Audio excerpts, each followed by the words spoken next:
Rule 9. Effective failure to plead. Section 1.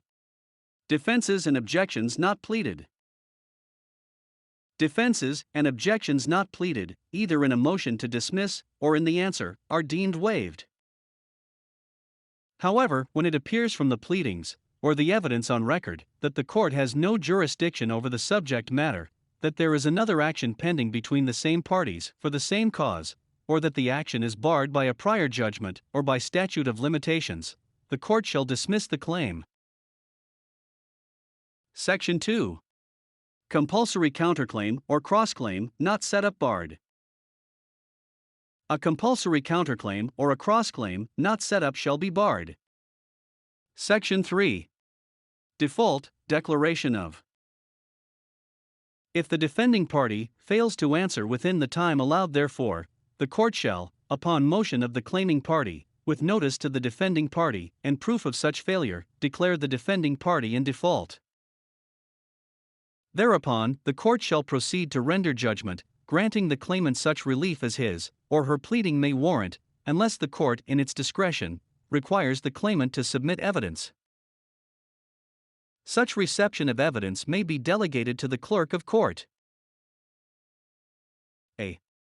Effective order of default. A party in default shall be entitled to notices of subsequent proceedings, but shall not to take part in the trial. B. Relief from order of default. A party declared in default may at any time after notice thereof, and before judgment, file a motion under oath to set aside the order of default, upon proper showing that his or her failure to answer was due to fraud, accident, mistake, or excusable negligence, and that he or she has a meritorious defense. In such case, the order of default may be set aside on such terms and conditions as the judge may impose in the interest of justice. C.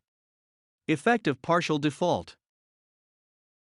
When a pleading asserting a claim states a common cause of action against several defending parties, some of whom answer, and the others fail to do so, the court shall try the case against all upon the answers thus filed and render judgment upon the evidence presented.